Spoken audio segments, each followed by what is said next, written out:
Hello friends, स्वागत है आपका मेरे यूट्यूब चैनल हिंदी कानूनी जानकारी में। आज हम बात करेंगे भारतीय संविधान के अनुच्छेद 204 के बारे में।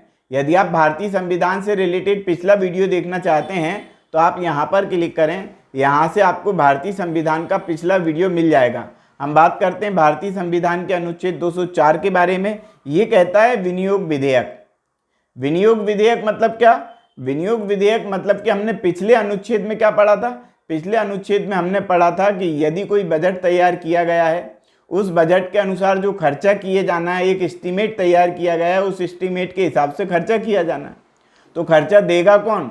तो खर्चा देगी विधानसभा, यानी कि राज्य के द्वारा खर्चा दिया जाएगा। अब राज्य के द्वारा यदि खर्चा दिया जाएगा तो उस खर्चे को मंजूर तो कर दिया गया। पिछले वीडियो में अपन ने पढ़ लिया कि भैया उन्होंने मतदान करके देख लिया कि भैया कितना रुपया खर्च होना है, कितना खर्चा नहीं होना है, उसका एस्टीमेट तैयार था। एस्टीमेट के आधार पर उन्होंने व्यय का आकलन कर लिया। अब रुपया निकालना भी तो पड़ेगा, तो निकालने के लिए ये अलग से एक धारा बताई गई।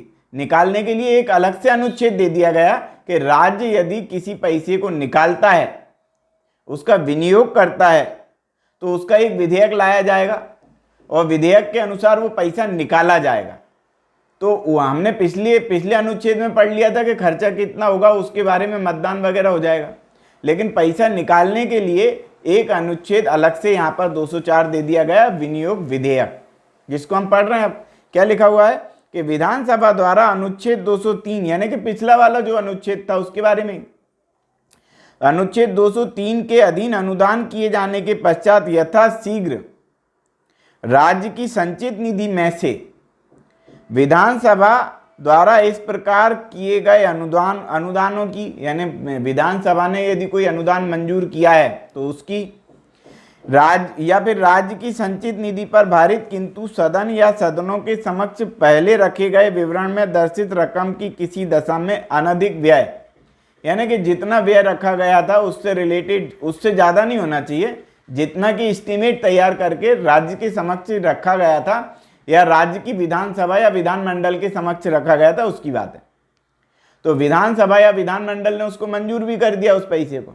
अब पैसे निकालने वाली बात है ना, तो उसकी पूर्ति के लिए अपेक्षित सभी धनराशियों के विनियोग का उपबंध करने के लिए विधेयक पुनर्स्थापित किया जाएगा, यानी दोबारा से एक विधेयक लाया जाएगा पैसा निकालने के लिए। ये यहाँ पर कहा गया उन पूर्तियों के लिए जो पिछले अनुच्छेद में, यानी कि अनुच्छेद 203 में वर्णित व्यय जितने भी हैं उससे रिलेटेड पैसे निकालने के लिए ये वाला अनुच्छेद, इस अनुच्छेद के द्वारा जो है विधेयक को पुनर्स्थापित किया जाएगा पैसे निकालने के लिए। पॉइंट नंबर 2 कहता है कि इस प्रकार किए गए अनुदान की रकम में परिवर्तन करने।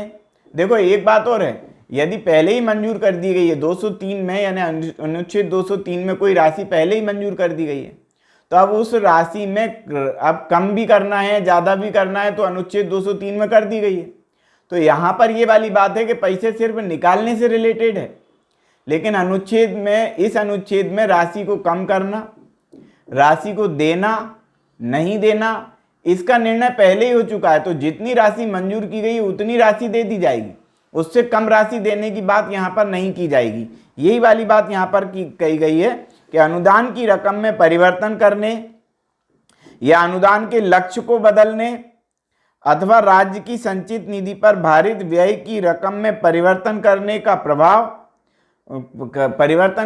प्रभाव रखने वाला कोई संशोधन ऐसे किसी विधेयक में राज्य के विधानमंडल के किसी सदन में या किसी सदनों में प्रस्तापित नहीं किया जाएगा।